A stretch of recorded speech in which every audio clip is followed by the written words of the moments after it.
Now, Representative Steny Hoyer, who was the #2 Democrat in the House, came under fire from progressives on Sunday after he used his address at AIPAC's policy conference to attack progressives. During his speech, he said, quote, "I stand with Israel, proudly and unapologetically," said the Democrat from Maryland, whose remarks were immediately interpreted as an attack against Representative Ilhan Omar. He continues, "So when somebody accuses American supporters of Israel of dual loyalty, I say, accuse me.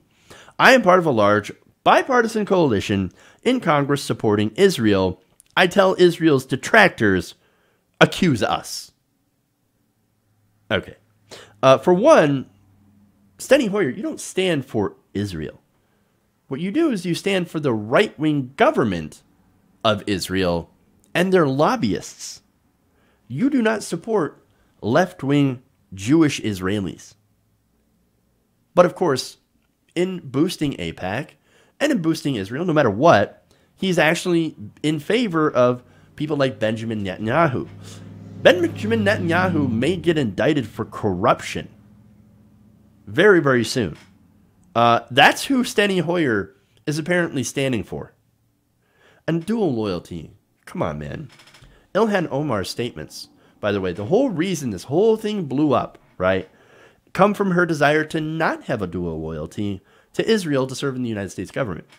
And she felt like supporting Israel or being asked to support AIPAC was doing dual loyalty.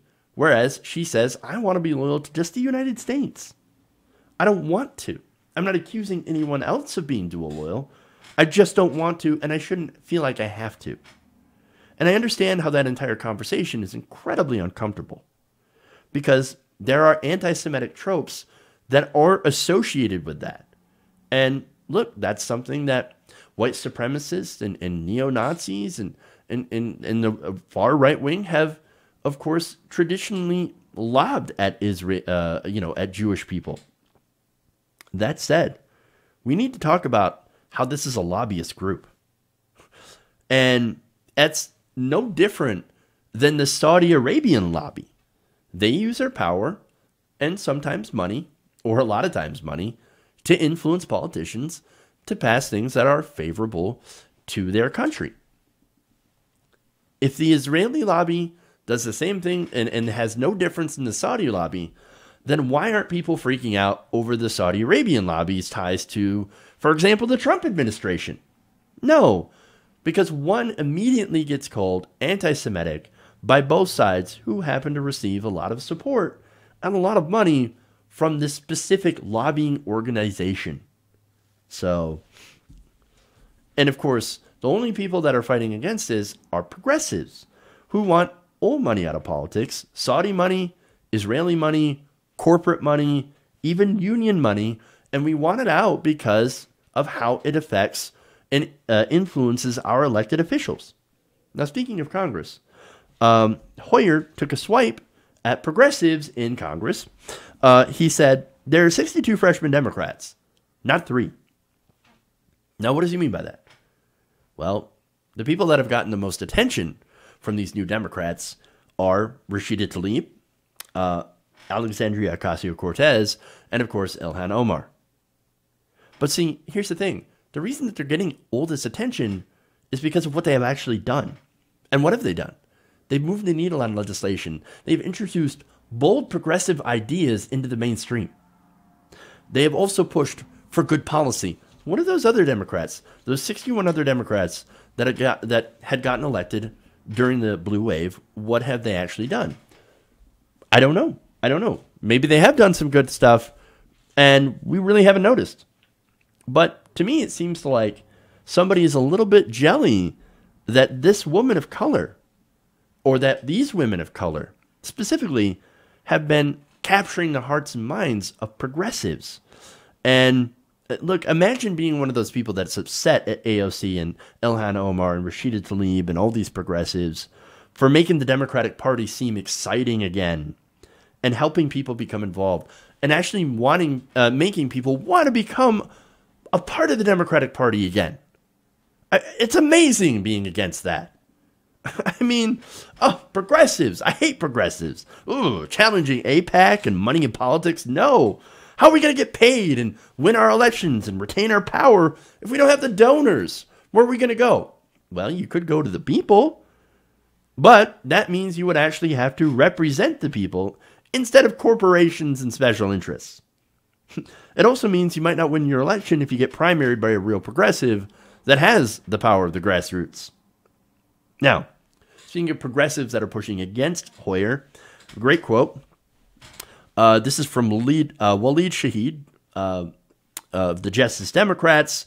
The Justice Democrats, of course, is a group that found Alexandria Ocasio-Cortez, trained her, and helped her beat Joe Crowley. He said, Hoyer and the old guard in the Democratic Party leadership stand with AIPAC while attacking emerging leaders like Rashida Tlaib, AOC, and Ilhan Omar for fighting for a progressive and humane foreign policy. Let's see. You also have Sean King tweeting, Democratic House Majority Leader Steny Hoyer is at AIPAC throwing his own colleague, Ilhan Omar, under the bus. Shameful. It's true.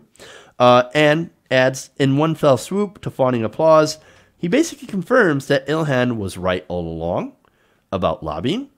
Finally, last week, you also had Michael DeHeger, congressional organizer for the Jewish Voice for Peace, who is a progressive Jewish group, by the way, saying that giving AIPAC cover when progressives are finally responding to their constituents and turning away from AIPAC is simply the wrong thing to do, which is unfortunately what the Democratic Party has been doing. And in response to this blow up against Omar, a lot of 2020 contenders are not going to AIPAC. And maybe it's because they weren't invited, but that's good.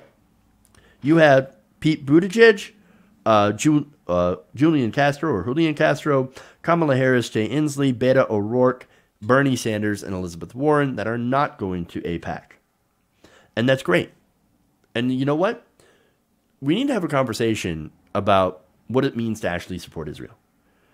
Look, I think you can support the Israeli people and Jewish people in general, but not support AIPAC and support things like BDS. Because right now, what BDS is for is it's basically saying to the right-wing Israeli government, we will not support what you are doing when it comes to how you're treating Palestinians, building those illegal settlements, not treating Arab citizens as, actual citizens in Israel. You can actually be against that and not be anti-Semitic. And finally, I think people are starting to realize that there is a difference. Hey guys, hopefully you enjoyed that free video. Now I'm going to have to ask you a favor. Between the demonetization and the YouTube algorithm messing around with view counts, etc., we're having a hard time adjusting to the new YouTube reality, which is where you guys come in. See, we have a Patreon, patreon.com/TYTNation, set up to help us rely on you guys, the viewers, instead of big corporate ads. Look, you know the show. You know I'm not in favor of big corporations anyway. So help us transition away from relying on the ad model to pay the bills and sign up to be a patron, patreon.com/TYTNation. That goes a long way to help us keep the lights on. And you guys will know that you're supporting independent progressive media.